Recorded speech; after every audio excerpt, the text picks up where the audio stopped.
जय श्री कृष्णा, जय श्री हरि विष्णु।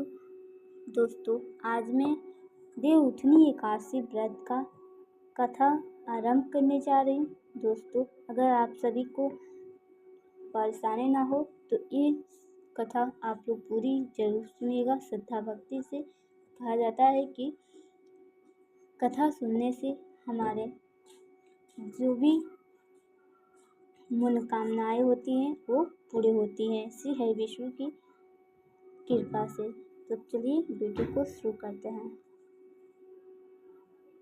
दोस्तों, चलिए हम कथा को आरंभ करते हैं। एक राजा के राज्य में सभी लोग एकादशी का व्रत रखते थे। प्रजा तथा नौकर चाकरों से लेकर पशुओं तक को एकादशी के दिन अन्न नहीं दिया जाता था। एक दिन किसी दूसरे राज्य का एक व्यक्ति राजा के पास आकर बोला, महाराज कृपा करके मुझे नौकरी पर रख ले। तब राजा ने उसके सामने एक शर्त रखी कि ठीक है, रख लेते हैं, किंतु रोज तो तुम्हें खाने को सब कुछ मिलेगा, पर एकादशी को अन्न नहीं मिलेगा।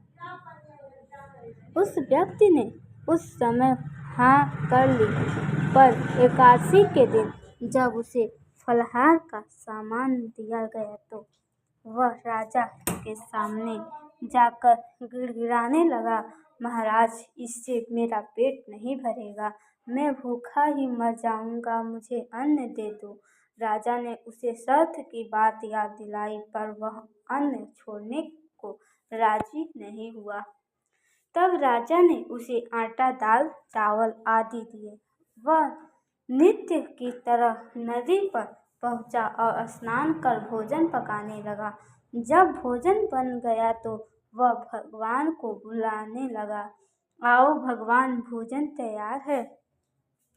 उसके बुलावे पर पीतांबर धारण किए भगवान चतुर्भुज रूप में आ पहुँचे तथा प्रेम से उसके साथ भोजन करने लगे।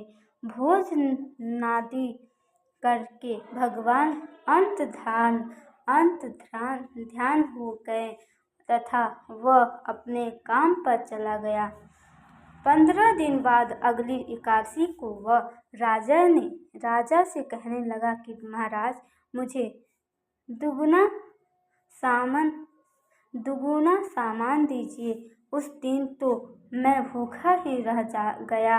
राजा ने कारण पूछा तो उसने बताया कि हमारे साथ भगवान भी खाते हैं, इसलिए हम दोनों के लिए ये सामान पूरा नहीं होता।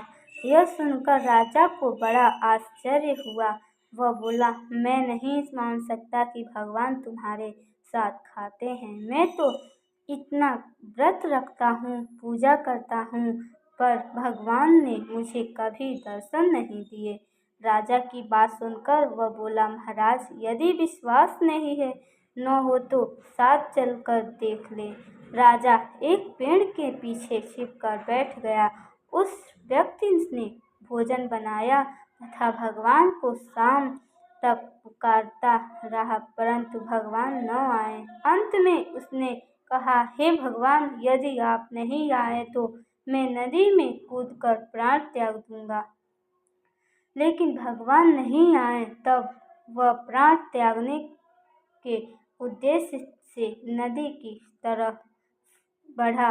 प्राण त्यागने का उसका दृढ़ इरादा जान शीघ्र ही भगवान ने प्रकट होकर उसे रोक लिया और साथ बैठकर भोजन करने लगे। खा पीकर वे उसे अपने विराम में बिठाकर अपने धाम ले गए। यह देख राजा ने सोचा कि व्रत उपवास से तब तक कोई फायदा नहीं होता जब तक मन शुद्ध न हो। इससे राजा को ज्ञान मिला।